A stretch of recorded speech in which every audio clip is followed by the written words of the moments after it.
Tommy, how much has there been an effort on your part and the whole offense to avoid the sacks? There were a lot of them in the earlier games, none this past game.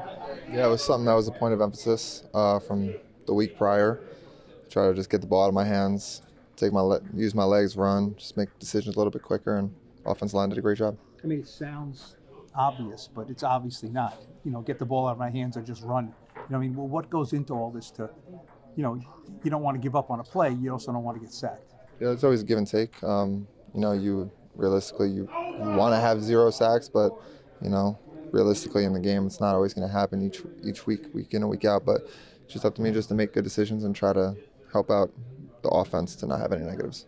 How much does it help the offense when it's not 2nd and 15? When you're on a certain schedule, even if it's not a big completion, to not take those sacks and not be behind the sticks. Yeah, I don't think that would be good in any offense, no matter who's back there with anybody. I mean, you just avoiding the negative plays as a quarterback would just help keep the offense and the team on track. How much are you enjoying the local attention and the national attention that your story is bringing? It's good. I mean, I appreciate the support from everybody. Obviously, being from a small town, it's a lot going on in such a small area, but I appreciate everybody. To follow up on that, the idea you're close to your family, the Cutlets, Don Bosco, right? What does it feel like when a lot of people feel like right now you're the embodiment of all New Jersey Italians? I'm just trying to continue to be me. I'm going to let my personality show. That's it. But what ways do you think you have improved since in these 6 games that you've been playing and 4 games as a starter? In a lot. I mean, there's been a lot of situations that I haven't been in before. I think that was my first 2-minute situation at the end of last game. It's really all situational, but taking care of the ball, that's been a big thing. Right now, avoiding the sacks, trying to have those minimized, and then just keeping the team staying ahead of the chains. I mean, I know he's on IR, but has Daniel been a sounding board for you during this? He has, yeah. When he's around, when he's done doing his rehab, and he's either in here or in the quarterback room, I'm always picking his brain, just having a conversation. Cheerleader as well? I mean, is he kind of guy, when you see him, excited for your success? Oh, of course. He's probably always the first text in my phone right after the game ends, and then usually see him in here the next morning because then they're getting treatment. So we're always talking. He's always the first one.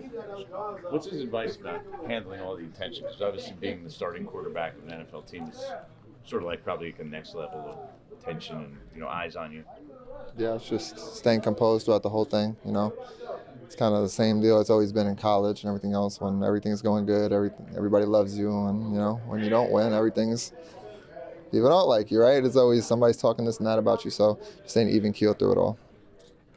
You feel like you're kind of been seasoned in that regard? Like it seems like you feel like you've kind of been through that. Oh yeah, I've dealt with the New York crowd before. Playing in Syracuse, I've dealt with it before, so I know how it goes. What does a New York crowd mean? Oh, they could love you or they could be the complete opposite. Quick, depending on how certain things are going. I know how it is. People are tough, but they expect the best, so we're gonna try to give them. Could you imagine this happening anywhere else, like another city or another team? This seems your situation seems pretty unique to the New York, New Jersey area. I think it's only unique because I'm from the area, That's right? What I mean, yeah. Then yeah. But if you were doing these performances for the Bears or the Titans or something like that, it probably wouldn't be as big of a deal. Not sure. New York is a lot bigger stage, I guess. I would hope so, but I'm sure all the extra antics of it just being in the area certainly helps. Have you let your mind go to, what possibilities could be here for you long term as far as maybe being the regular starter here beyond this season? No, I'm just trying to take it one game at a time. I don't make any of those decisions. My job is just to go out, help the team try to win a football game. Tommy, how much early on did you try to get to know your teammates in here, including some of the defensive players? I've talked to teammates who've mentioned that it was almost like you wanted to be part of their group as well. Yeah, always. I mean, it's a team game, right? It's not just the offense. It's not just quarterbacks and receivers, quarterbacks, running backs. Like, I'm a very, I think, personable person. I don't know, I like to vibe with everybody. That being said, how much has Saquon, he's always been in your corner, but how much has his respect for you carried? A lot. That's my thing. Kind of early on, I try to just earn respect from everybody throughout my work ethic and everything, whether it's in the weight room, on the field, film, whatever it is, just trying to earn that respect, and especially from a guy like him was something I wanted to try to do early on. When did you think you did it? Like, when do you think you earned, like, a lot of the veterans' respect? I don't know. Might be a question for them. Maybe after preseason, after I played a little bit, or maybe after I played in a real game. I'm not sure. Might still be going. Some people I might not have it yet. I'm still trying to. Can't impress everybody, but we try. Tommy, I did a story in August, not about me, but just for context, about your family at the airport. They were flying back from the Detroit preseason game. They were so fired up for you playing, in the role that you did that day after Tyrod exited the game. What has your family meant to you during this journey as you're now at a different point, obviously, in your career? Everything. They've given me everything leading up to this point to help get me into this position. And while I'm in this position, I am living at home, as you all know. So they're helping me with everything external, so I only have to focus on football because there's a lot of externals going on right now. Dad trained you when you were young, correct? Yep.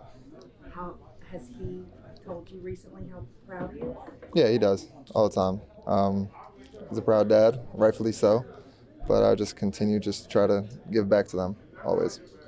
Has anything surprised you about how much attention they're getting and how much the story outside of you has evolved?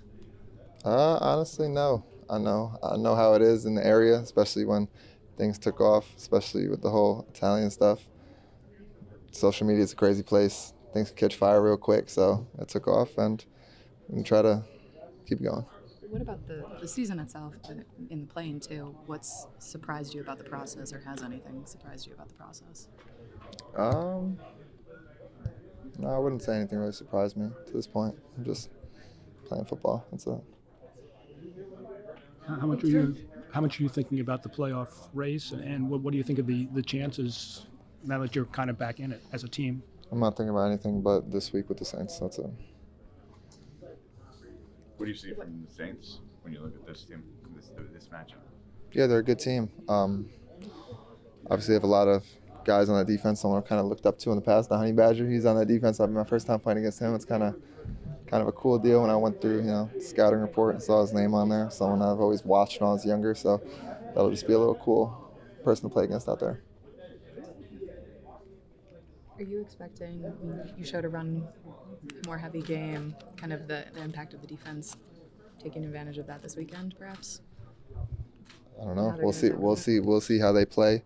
Like last week, that wasn't really the whole game plan. Kind of just evolved into that, depending on how the defense plays. I know you're on the other side, but how big is it that your defense is creating turnovers at the pace that they are? Oh, it's huge. It gives the offense a tremendous advantage, the team a whole advantage. Offensively, we need to capitalize more off of them, get some more points out of it. But they did a tremendous job. Whether that's if their offense gives good field position, holding them to 3 or nothing, and then just giving us good field position, whatever it is, it's all very beneficial for our team. Tommy, are you nervous before games? Like, do you have a way to calm yourself if necessary? No. It's just a football game and playing South 5. Kind of just treat everything like practice. I mean, one of the most common questions you're getting in New Jersey is, did Rutgers recruit you? A little bit, yeah. Not heavy though. Like, you surprised by that at the time? Or is it okay? At the time, I don't know. I'm not gonna comment on it. But no, I was not heavily recruited by Rutgers. How much have you seen the offensive line improve, like last week and maybe the week before? They got the game ball, obviously, but what did you see from them as far as improvement? They've improved a ton, week in and week out for the past couple of weeks. They've been meeting so much and all the walkthroughs and everything. They've taken such attention to detail with everything, and I appreciate everything they're doing. Right? I mean, I try to make last week, not this past weekend, but the week before that, I made their jobs a little harder with some of the sacks. Could have helped out with some of them. So this week really honed in on it, and we just tried to get that number down as low as possible. I'm going to continue to try to do that moving forward.